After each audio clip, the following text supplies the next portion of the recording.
much to each other. We also want to go back out to the Seminole County Courthouse, and Daryl Parks, who is an attorney for the Martin family, is joining us from there this morning. And Daryl, we had Geraldo on earlier, and he said that he spoke to your partner, Ben Crump, who said that he felt like, and I guess I'm curious if you feel the same, that it likely, if they do come back guilty, that it will be with manslaughter. What are your thoughts there?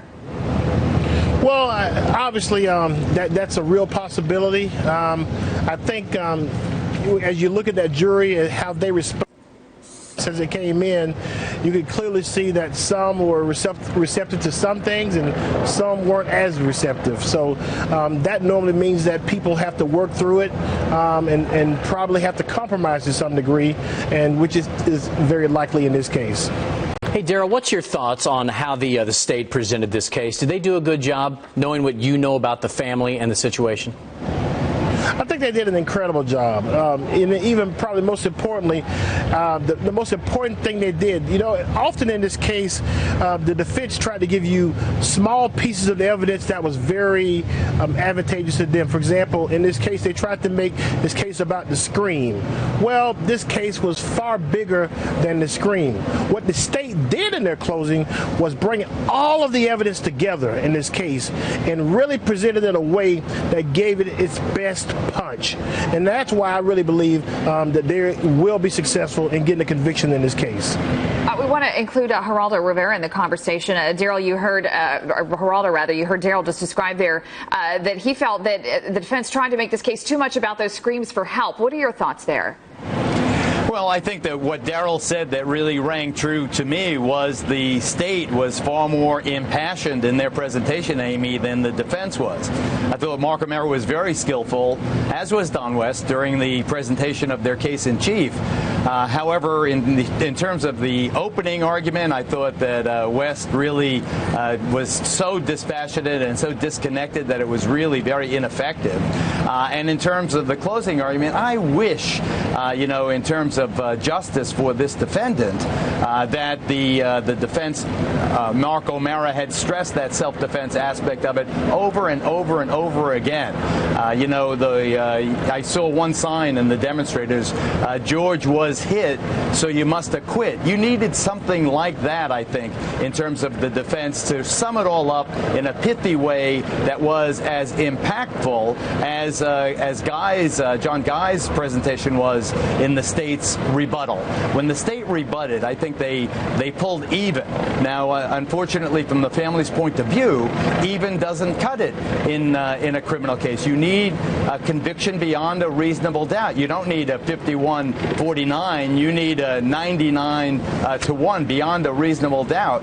And I don't think the state by any means achieved or accomplished that burden. I believe that self-defense will still prevail in this.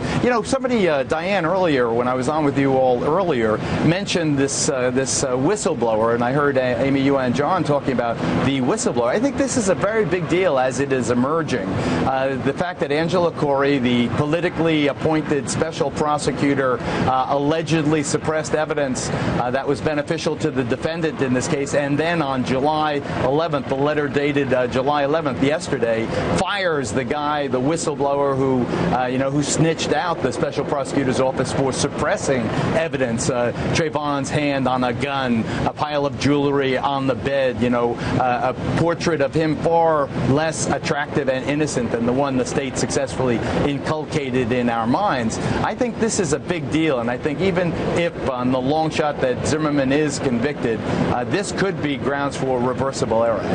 Daryl Parks, one thing that John Guy pointed out in that opening statement was irrefutable evidence. And a lot of legal experts have said, yeah, he put on a great presentation there at the beginning, but that irrefutable evidence, they don't know if it ever materialized. What are your thoughts on that?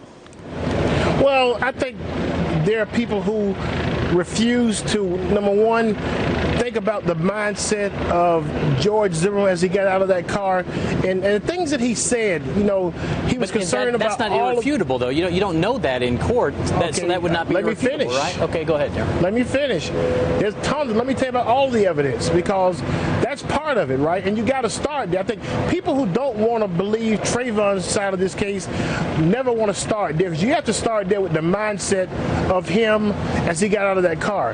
Number two, as you think about the evidence in terms of Trayvon's handprint not being on the gun, that's terribly important. Number three, the fact there was no blood on the sidewalk whatsoever.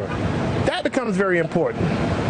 Daryl, what were your thoughts on this IT manager? And I don't know how much you've been able to read up on this, but this IT manager being fired based on him based on him coming forward and saying, look, there were these pictures on Trayvon's phone, and these were not released to the defense in a timely fashion. Well, that's not an issue for me to comment on. I think there's a bigger issue here that guy testified that never in any other case in the history of him working in the state attorney's office had he ever gone to try to give information to a defendant. And that's kind of important, right? Because there tends to be a theme in this case where certain people who would normally be on the side of law enforcement were not inclined to give positive testimony that favored the victim in this case. So I don't know the total underlying current going on here, but I think it's kind of interesting that there are people who would be so willing to testify, in a favor that did not benefit the victim in this case. Well, Daryl, this is Geraldo. Wasn't it incumbent on the state prosecutor, the special prosecutor, to give to the defense pictures of Trayvon's hand on a gun or jewelry on a bed or marijuana plants? I mean, should not, when the defense requested these items, as they have a legal right to, admissible or not, the judge will decide that. But when the state is asked specifically for these items and the state, for one reason or another, fails to turn them over, this, in fairness to the criminal justice system, this seems something to me that has the potential for scandal, that this could be an egregious violation of many, many codes in the ethical code of lawyerly conduct here. This is not the way you practice law. This is a criminal case. In a civil case where you want to win, sometimes you want to win at any cost, but a prosecutor is not given the duty of winning at any cost. The prosecutor is given the duty of seeking justice. How is justice served? Yeah, a bit of a delay there. Daryl, go ahead and respond to that. Let me say to this, Geraldo. I think it's very hard for you and I sitting out here on a Saturday afternoon in the 100-degree heat to decipher when the request was made and what the response was by the state. And so I won't sit here and Monday morning quarterback any of that. I think that if there are violations of that such, that the court will have a hearing on the issue if necessary, if requested by whoever, and then they can decide that. So I don't think we can sit here and say that any rule was broken. We can't say whether the request was made and what the response was. So I won't be getting into that arena. Okay. All right. We want to let Bill Vos jump into the conversation because, Bill, obviously you're a former prosecutor. What are your thoughts from the prosecution's angle? Well, I'm glad that Geraldo made that last statement, because you could have gotten from his former statement that it was a proper practice for a lawyer or a prosecutor to delay in turning over evidence. And in Florida, we have very strict discovery rules, and they've been fought out over the years. And the prosecution has 15 days after the defense agrees to participate in discovery. It's not an automatic thing. It's when the defense agrees to participate in discovery. And when they do, you have 15 days or a reasonable amount of time, because sometimes there are things that take longer, or there's a variety of other reasons. But to delay it for a tactical reason, as far as I'm concerned, would be a disciplinable offense. I never trained our prosecutors in the Ninth Circuit like that, and I am sure that no elected state attorney in the state of Florida would intentionally do something like that or agree to it, because it is getting as close to unethical as you can, because, as Geraldo said, the duty of the prosecutor is to seek justice, not to convict people.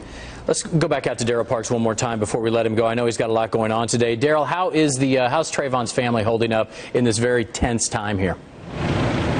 Well, at this point, they probably have more pressure on them other than the time they learned of Trayvon's death. This is that moment. And so they are doing as well as can be expected given the circumstances. They continue to be extremely prayerful for the situation that they are in right now, and just believing that God is going to stand on his word and deliver justice in this case. All right, Daryl, thanks so much for being with us.